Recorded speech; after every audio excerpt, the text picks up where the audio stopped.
Hello friend, आप देख रहे हो हमारा चैनल ग्रो बुक्स। तो आज हम फिर से आपके लिए नई बुक लाए हैं, जिस बुक का नाम है battle field of the mind. इनका लेखक का नाम है जोवाइसी मेयर। तो चलिए बुक के बारे में आपको बताते हैं। क्या आप भगवान से करीबी रिश्ता जोड़ना चाहते हैं? क्या आप एक पॉजिटिव माइंडसेट डेवलपमेंट करना चाहते हैं? क्या आप जानना चाहते हैं कि जीसस किस तरह सोचते थे?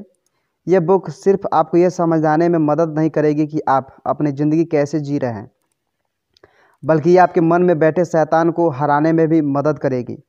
ये आपको भगवान के करीब ले जाते हुए बेहतर सोचने में मदद करेगी। यह समरी किसके लिए है? जो लोग डिप्रेशन का शिकार हैं, जो लोग डिप्रेशन में हैं, जो लोग डिप्रेशन से जूझ रहे हो, हर धर्म के लोगों के लिए। इंट्रोडक्शन। क्या आपने कभी सोचा है कि हमारे मन में बुरे और डरावने वाले विचार कहाँ से आते हैं? ऐसा क्या है या कोई है जो हम आपके मन को बेचैन कर देता है? आपको ये जानकर हैरानी होगी कि ये सब आपके खुद की वजह से नहीं होता। ये बुरी भावनाएं आपको घेर लेती है, तो आप किस चीज़ का सहारा लेते हैं या खुद को कैसे संभालते हैं? इस बुक में आप जानेंगे कि कैसे शैतान आपके माइंड में आपके एक जंग लड़ रहा है। कि आप जानते हैं कि हमारे थॉट्स कितने पावरफुल होते हैं? शैतान तो ये बात बहुत अच्छे से जानता है और इसलिए वो हर रोज़ आपके दिमाग में घुसने की और उस पर हमला करने की कोशिश करता है। आपको ये भी पता चलेगा कि शैतान ऐसा कैसे करते हैं और इससे लड़ने के लिए आप क्या कर सकते हैं। आप ये भी जानेंगे कि इन सब में भगवान का क्या रोल है। आपको उनके रहस्यमय तरीक़ों के बारे में पता चलेगा। इस बुक के ख़त्म होते होते आपके पास उस शैतान को हराने के हथियार होंगे और आप उसके साथ आधी जंग भी जीत चुके होंगे। तो आइए बिना देर किए जंग के मैदान में चलते हैं। The mind is battle field. इस बुक की ऑथर जोवाइस जब बाइबल पढ़ रही थी तो उन्होंने कुछ महसूस किया कि बाइबल में भगवान के शब्दों में कई बातें ऐसी लिखी हुई थी जो इंसान के माइंड के पावर के बारे में बताती है। उसका एक एग्जाम्पल है प्रूव। बाइबल के किंग जेम्स के वर्जन में ये कहा गया है कि एक आदमी अपने दिल में जो सोचता है वो वैसा ही बन जाता है। हमारे विचार हमारे एक्शन को कंट्रोल करते हैं। नेगेटिव माइंडसेट होने से नेगेटिव जीवन ही मिलेगा, लेकिन भगवान पर ध्यान फोकस करना हमें पॉजिटिव माइंडसेट देगा। पॉजिटिव माइंड के जरिए हम उस रास्ते को देखना शुरू कर देंगे जो भगवान ने हमारे लिए बनाया है और उस पर चलने लगेंगे। एफिसियो का शास्त्र कहता है कि असल में हर इंसान एक जंग लड़ रहा है। अब ये कोई आम जंग नहीं है जहाँ खून बहाए जाते हैं, बम गिराए जाते हैं। बाइबल में जिस जंग का जिक्र किया गया वो शैतान और उसकी सेना के साथ हमारी स्पिरिचुअल यानी आध्यात्मिक जंग है। शैतान अक्सर हमें धोखा देने की कोशिश करता है। वो हर उस चीज़ को दिखाता है जो झूठी है। शैतान कभी हंसते तुरंत झूठ नहीं बोलता। वो अपना समय लेता है क्योंकि आपको कमज़ोर करने के लिए वो एक शानदार प्लान बना रहा होता है। शैतान धीरे धीरे हमारे मन में डाउट, डर, शक जैसे बीज बोने लगता है। शुरुआत में हमें इसका एहसास नहीं होता, लेकिन बाद में यह हमें अपनी गिरफ्त में ले लेता है। हमें चारों ओर घेरने लगता है। शैतान में बहुत पेशेंस होता है। वो हमारे मन में जैसे एक किला बना लेता है और भगवान के बारे में जो हमारा विश्वास और विचार है उसे झूठा साबित करने में लग जाता है। इस किले का मकसद हमें हराना। ये किला ऐसा एरिया है जिसमें हम अपने गलत विचारों द्वारा कैद हो जाते हैं। ये सब हमारे माइंड में चलता रहता है।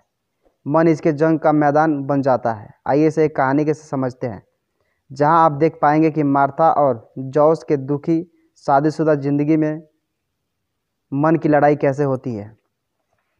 मार्था जॉस से खुश नहीं थी। वो दोनों हमेशा झगड़ते रहते और एक दूसरे को कड़वी बातें सुनाते रहते, यहाँ तक कि उन्हें उनके 2 बच्चे भी इस नफरत और तनाव को महसूस करने लगे थे। मार्थो जॉस को घर का हेड नहीं बनने देना चाहती थी। वो अपनी खुद की चलाने वाली इंडिपेंडेंट औरत थी। वह सोचती थी कि हमसे हर फैसला लेने का अधिकार सिर्फ उसके पास होना चाहिए। अब आप सोच रहे होंगे कि ऐसी हालात में मार्थो को भगवान की शरण में जाना चाहिए। भगवान इस यात्रा में उसकी मदद करेंगे, लेकिन ये बात नहीं है कि मार्थो भगवान पर विश्वास तो करती थी, पर वो ये भी जानती थी कि उसमें ऐठ और उसका रवैया ख़राब है। लेकिन वो ये नहीं जानती थी कि उसे बदलने या ठीक करना कैसे करना है। वो इस तरह इसलिए करती थी क्योंकि वो रिएक्ट करने का कोई और तरीका जानती ही नहीं थी। यहाँ प्रॉब्लम ये था कि मार्थो के मन में एक किला बना हुआ था जो जोश से मिलने से बहुत समय पहले ही बन गया था। बचपन में ही शैतान इस किले को मार्था के मन में मजबूत करते जा रहा था। क्या लगता है आपको इसका क्या कारण हो सकता है? कारण यह था कि मार्था का बचपन बहुत दर्दनाक था। जब भी उसके पिता का मूड खराब होता वो उसे बुरी तरह मारते, उसे तकलीफ पहुंचाते। मार्था का और उसकी मां ने इस बुरे व्यवहार को कई सालों तक सहा है। अब जैसे जैसे मार्था बड़ी होने लगी शैतान का उस पर असर होने लगा। उसके मन में अब आदमियों के खिलाफ एक मजबूत किला बनकर तैयार हो गया था। मार्था के मन में यह बात बैठ गई थी कि आदमी बेईमान होते हैं और भरोसा करने के लायक नहीं होते। उसे लगने लगा कि आदमी हमेशा उसका गलत फ़ायदा उठाएंगे। इसलिए मार्था ने ठान ली कि अब कोई उसके साथ बुरा व्यवहार नहीं कर सकता, उसे हुक्म नहीं दे सकता कि उसे क्या करना है, कैसे करना है, खासकर आदमी तो बिल्कुल नहीं। अब उसके मन में शैतान ने जो किला बनाया था उसे तोड़ने के लिए मार्था क्या कर सकती थी? उसके पास एक ही हथियार है, भगवान की कही हुई बातों को फॉलो करना। लेकिन सिर्फ बाइबल पढ़ना या सुनना काफ़ी नहीं होता। मार्था को बार बार भगवान की कही हुई बातों को एक हथियार के रूप में इस्तेमाल करना होगा। और भी स्पिरिचुअल हथियार है उनका जिनका हम इस्तेमाल कर सकते हैं। वो है स्तुति और प्रार्थना। जितना ज़्यादा आप भगवान की सेवा करेंगे, उनके गुण आएंगे और उनकी कही हुई बातों को फॉलो करेंगे, उतना ही ज़्यादा आप अपने विचारों को और शब्दों को इम्पोर्टेंस जान पाएंगे। इन बातों को फॉलो करने से आप जानेंगे कि वो पवित्र आत्मा हमेशा आपको गाइड कर सही रास्ता दिखाने के लिए तैयार आती है। इंसान शरीर के मन की बातों पर ध्यान लगाता है, लेकिन स्पिरिचुअली हमें आत्मा की बातों पर मन लगाना सिखाती है। आपकी सेवा या स्तुति ऐसा नहीं होनी चाहिए जिसे आप सिर्फ करने के लिए कर रहे हैं। बेमन से आपको इसे पूरे मन से सच्चे दिल से करना है। प्रार्थना का मतलब होता है कि मांगना, भगवान से बात करना, ये उनसे मदद मांगना भी है और उनके साथ ही एक गहरा रिश्ता जोड़ना भी। प्रार्थना के जरिए हम भगवान से जुड़ते हैं। ये जुड़ाव झूठ से आज़ाद कर देता है। इन्हीं हथियारों के द्वारा मार्था अपने मन में बने किले को तोड़ पाएगी। तब जाकर वो ये सच्चाई जान पाएगी कि हर आदमी उसके पिता की तरह नहीं होता और उसका पति तो बिल्कुल उसके पिता की तरह नहीं था।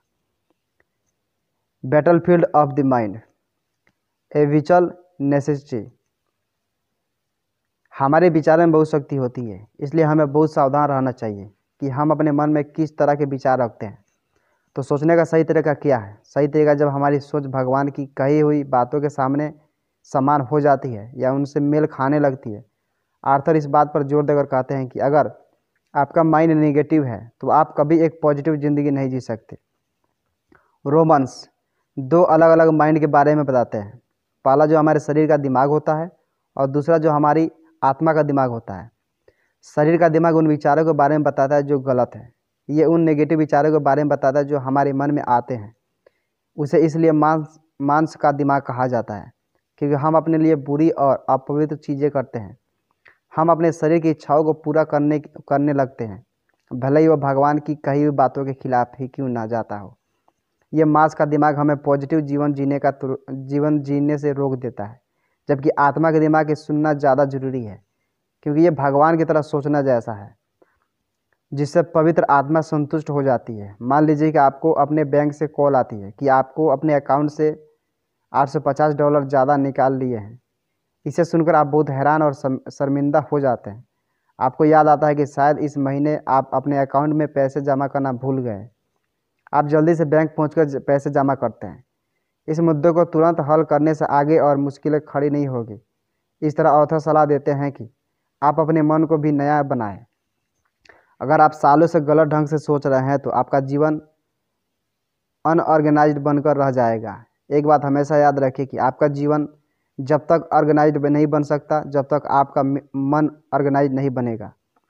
शैतान ने आपके मन में जो किला बना लिया है उसे तोड़ने के लिए आपको सीरियस होना पड़ेगा। आपको भगवान की बताई हुई बातें, उनकी प्रस्तुति, प्रार्थना, हथियारों का इस्तेमाल कर किले को तोड़ना होगा।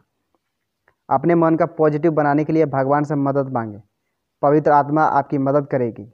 उन पर विश्वास करें। आप अकेले शैतान को नहीं हरा सकते और इसलिए भगवान में विश्वास करने के लिए सही सोचना बहुत ज़रूरी है। ये बिल्कुल ज़िंदा रहने के लिए दिल की धड़कन जितना ज़रूरी है। जिस तरह आपके फिजिकल शरीर को जीने के लिए खाने की ज़रूरत होती है, उसी तरह आपके स्पिरिचुअल जीवन को भी पोषण की ज़रूरत होती है, और ये हम रोज़ रोज़ कुछ समय भगवान के साथ बिताकर हासिल करते हैं।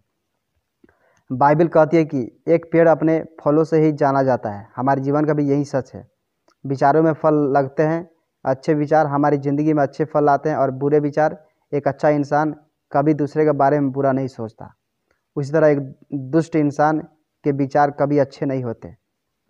When is my mind normal?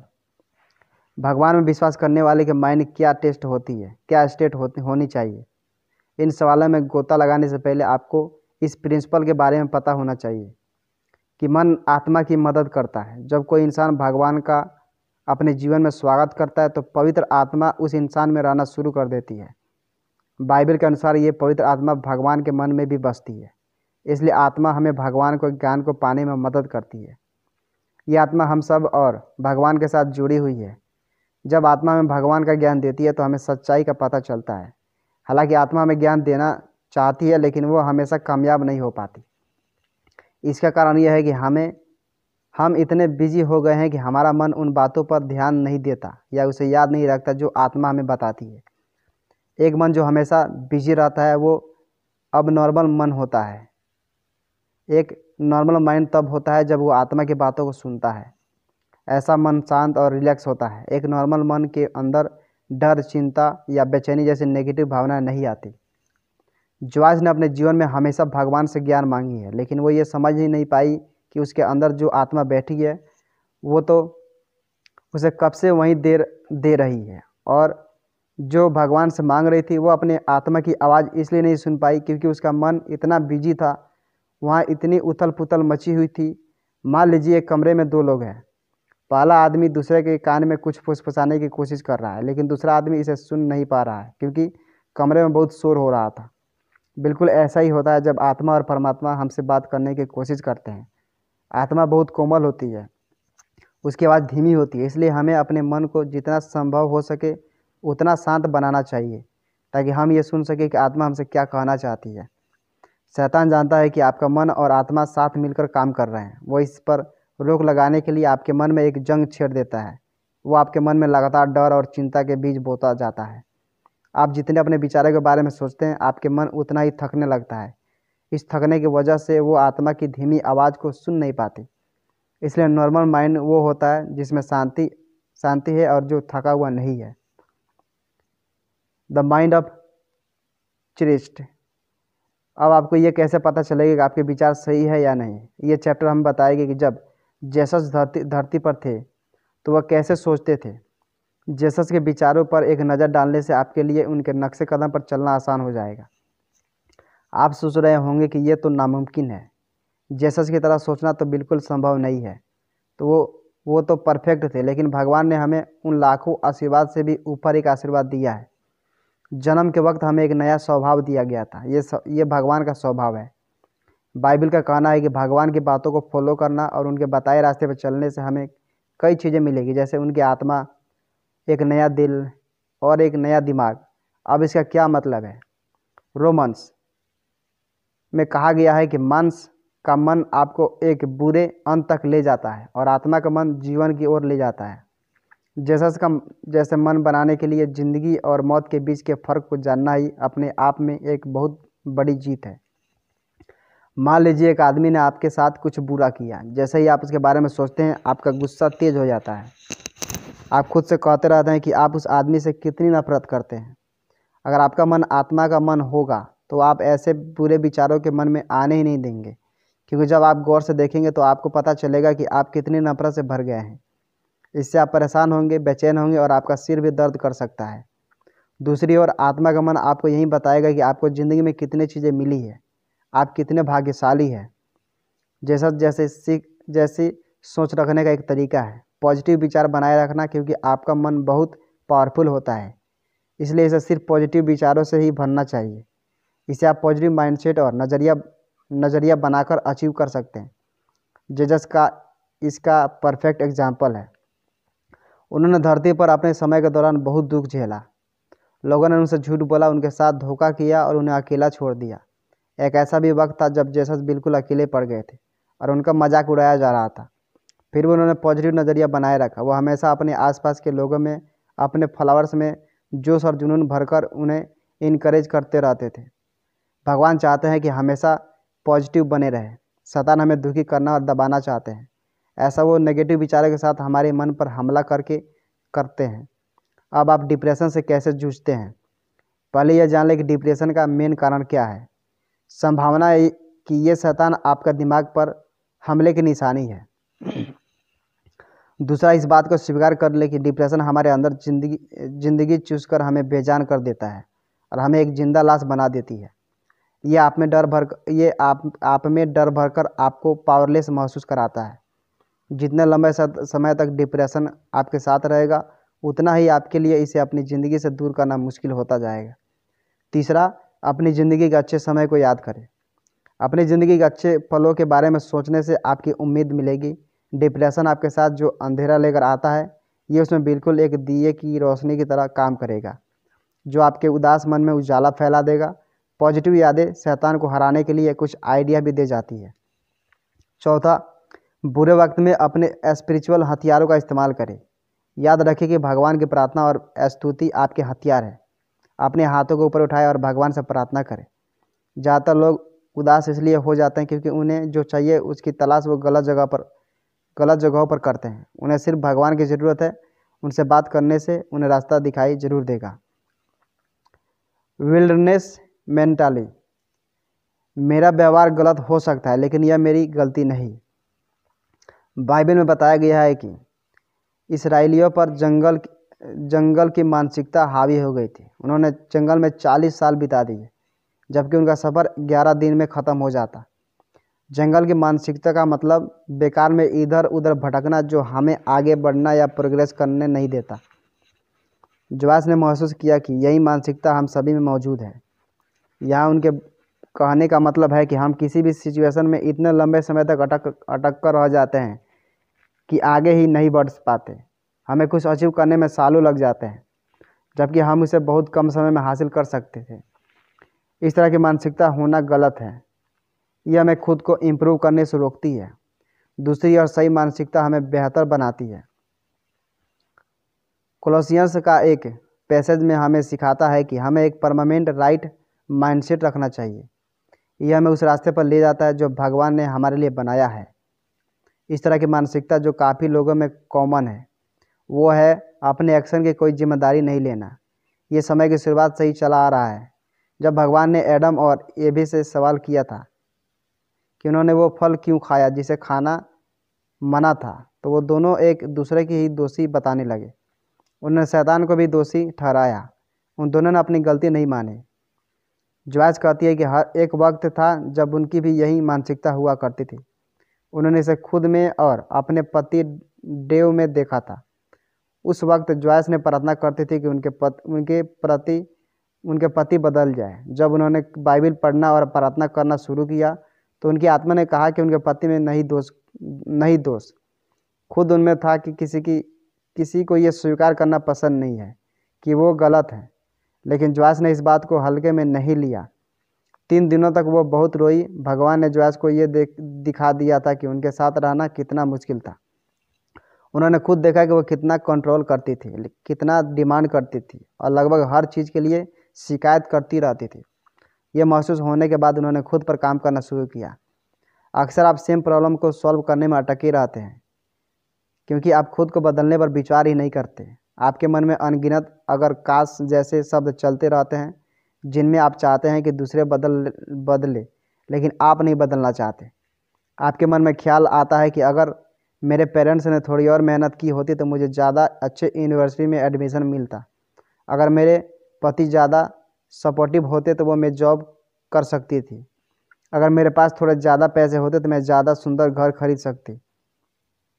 देखा आपने कितने सारे अगर हैं आपके मन में। हकीकत तो यह है कि सच्चाई का सामना करना बहुत मुश्किल होता है। हमें लगता है कि हम अपने प्रॉब्लम के सामने हार जाएंगे। भगवान आपको बदलने में मदद कर सकते हैं, लेकिन अगर आप अपने एक्शन की जिम्मेदारी नहीं लेंगे तो वह ऐसा नहीं कर पाएंगे। आपको खुद के साथ और उनके साथ ईमानदार होना होगा। भगवान बहुत दयालु है, लेकिन आप क्या सही और क्या गलत काम कर रहे हैं उसकी खुद जिम्मेदारी लेनी सीखें। Wildness mentally too. अगर बाकी सब मुझसे बेहतर हैं तो मुझे जलन क्यों नहीं होनी चाहिए। हम हमेशा दूसरों से अपनी तुलना करते हैं, इस वजह से धीरे धीरे हमारे अंदर की जलन की भावना घर करने लगती है। अपना मन दूसरों में लगाए रखने से आप यूं ही भटकते रहते जाएंगे। लेकिन हम दूसरों से तुलना करने पर आखिर जलन क्यों होती है? वो इसलिए क्योंकि हम इनसिक्योर हैं। एक इंसान के रूप में हम खुद अपनी कदर नहीं करते, अपनी वैल्यू नहीं समझते, क्योंकि हमारा मन डर और डाउट से भरा रहता है। तो हम खुद लेकर सिक्योर महसूस नहीं करते, इसलिए हम उन लोगों से तुलना और मुकाबला करने में लग जाते हैं जो हमसे बेहतर कर रहे हैं। जॉर्ज ने इस स्ट्रगल को भी एक्सपीरियंस किया है, लेकिन जब उन्हें एहसास हुआ कि भगवान ने उन्हें बहुत खास बनाया है, हाँ खास इसलिए कि पूरी दुनिया में बिल्कुल उनके जैसा कोई दूसरा नहीं है। आप बिल्कुल यूनिक है। इस पूरी दुनिया में वो सच है कि जिसे हम अनदेखा कर देते हैं, और इसी सच ने जॉयस को आज़ादी दी जिसे वो ढूंढ रही थी। ल्यूक के एक पैसेज में बताया गया है कि जेसस के शिष्य भी एक दूसरे से मुकाबला करना चाहते थे। वो एक दूसरे से बहस करते थे, जेसस का सबसे बड़ा भक्त कौन है। जेसस ने उनसे कहा कि जो खुद को सबसे बड़ा शिष्य मानता है असल में वो सबसे बुरा शिष्य होगा। लेकिन ऐसा क्यों? जब जेसस इस संसार में थे तो उन्होंने सबको बताया कि भगवान की दुनिया इस दुनिया से बिल्कुल अलग और उल्टी है। ये बात मार्क के पैसेज में भी जेसस ने कहा है कि इस दुनिया में जो पहला है वह स्वर्ग में आखिरी होगा। ये दुनिया उन लोगों को तवज्जो देती है जो बेस्ट होते हैं। हम सब बेस्ट स्टूडेंट्स, बेस्ट एम्प्लॉय बनना चाहते हैं, लेकिन टॉप पर पहुंचने के बाद शांति और संतोष बड़ी मुश्किल से मिलती है। आप अपने अंदर सच्ची शांति तभी महसूस कर पाएंगे जब आप दूसरे के साथ होड़ करने की सोच से छुटकारा पा लेंगे। यहाँ तक कि जब हम सिर्फ मज़े के लिए खेलते हैं तब भी कहीं ना कहीं कंपटीशन की भावना हमारे अंदर होती है। अगर आप बेस्ट बनना चाहते हैं तो इसमें कुछ गलत नहीं है। हम अपना बेस्ट परफॉर्म करना चाहते हैं क्योंकि उससे हमें प्रमोशन मिल सकती है या अच्छे यूनिवर्सिटी में स्कॉलरशिप। लेकिन सबसे बड़ा प्रमोशन है भगवान के नज़रों में उन पर अटूट विश्वास रखने वाले इंसान। जब आप उन्हें ध्यान में रखकर कोई काम करेंगे तो वो हमेशा आपके साथ देंगे। जलन हमें शरीर के मन से जोड़ती है। ऐसे भावनाओं का आत्मा मन से दूर दूर तक कोई नाता नहीं होता, बल्कि इसे तो जंगल के मानसिकता का अहम कारण भी कहा जाता है। अगली बार जब आपके दिल में किसी के प्रति जलन भावना पैदा होने लगे तो खुद से पूछे, किसी से जलने से असल में मुझे क्या मिलेगा? क्या मुझे आशीर्वाद मिलेगा? भगवान पर भरोसा रखें, क्योंकि वो जानते हैं कि आपके लिए सबसे अच्छा क्या है। भगवान दूसरे के लिए क्या क्या करते हैं, उन्हें क्या देते हैं, उससे आपको कोई मतलब नहीं होनी चाहिए। कंक्लूजन। तो आपने सीखा कि हम सभी शैतान के साथ एक स्पिरिचुअल जंग लड़ रहे हैं। हमारा मन वो जंग का मैदान है जहाँ शैतान ने जंग छेड़ रखी है। उसे हमें अपने मन के मैदान में ही लड़ कर हराना होगा। हर वो विचार जो भगवान के खिलाफ है और खुद को भगवान के ज्ञान के ऊपर मानती है, उसे आपको जड़ से उखाड़ कर फेंकना है। असली प्रॉब्लम हमारे व्यवहार और विचार में होती है, और शैतान जानता है कि अगर उसने हमारे विचार को कंट्रोल कर लिया तो हमारे एक्शन को भी कंट्रोल कर लेगा। इसलिए वो ये जंग हमारे मन में लड़ता है। शैतान जानता है कि हमारा माइंड कितना पावरफुल है। वो हमारे मन में ऐसे किले बनाने लगता है जो हमें नेगेटिव बातों सोचने के लिए मजबूर कर देती है। भगवान ने हमें शैतान से लड़ने के लिए हथियार दिए हैं, जो है भगवान की कही बातों को मानना, प्रार्थना और भगवान की स्तुति करना। पॉजिटिव माइंड बनाना थोड़ा मुश्किल ज़रूर हो सकता है, लेकिन नामुमकिन बिल्कुल नहीं है। और भगवान ये उम्मीद नहीं करते कि आप इसे पाने के लिए अकेले ही संघर्ष करते रहें। इसलिए उनसे मदद मांगे। बिना आवाज़ के भी दिल से निकली हुई सच्ची पुकार भगवान सुन लेता है। शैतान हमेशा आपके दिमाग पर हमला करता रहता है, इसलिए भगवान से ताकत मांगे। खुद को भगवान के समर्पित कर दे, क्योंकि वो बहुत दयालु है। भगवान ने अपने विचारों को ग्रंथों में लिख दिया है, इसलिए भगवान की बातों की रोशनी में अपने विचारों को चेक करें और अपने विचारों को उनके जैसा बनने की कोशिश करें, क्योंकि उनके विचार ही सबसे श्रेष्ठ है, जिससे सभी भलाई छुपी होती है। आपके मन में चल रहे विचारों को गहराई से समझें, क्योंकि हम अक्सर अपने झूठे घमंड और अहंकार में रहते हैं, जो न सिर्फ हमारा बल्कि आसपास के लोगों की ज़िंदगी बर्बाद करने की ताकत रखता है। हम अक्सर शिकायत करते हैं कि भगवान ने हमें इस दुनिया में अकेला भेज दिया या अकेले छोड़ दिया। नहीं, बिल्कुल नहीं। उन्होंने अपना एक अंश आत्मा के रूप में आपके साथ भेजा। आत्मा से जो आवाज़ निकलती है वो कभी गलत राय नहीं देती, इसलिए संसार की संसार की नहीं, अपनी आत्मा की बात सुने। ये बात कितना सुकून देती है, ना कि कोई है जो हमें हमारी परवाह और चिंता करता है। चाहे पूरी दुनिया साथ छोड़ दे, लेकिन वो कभी साथ नहीं छोड़ेगा। वो हर वक्त हमारे लिए मौजूद है, बस उन्हें दिल से याद करने की देर है। जब आपके मन में चलने वाली लड़ाई आपको थका देती है, घुटनों के बल झुका देती है, तो घबराइए नहीं, बस प्रार्थना कर भगवान से मदद मांगे, क्योंकि इस जंग में आप अकेले नहीं हैं। भगवान हर पल आपके साथ है, इसलिए अंत में जीत तो आपकी ही होनी है। बस भगवान पर अपना विश्वास डगमगाने ना दें।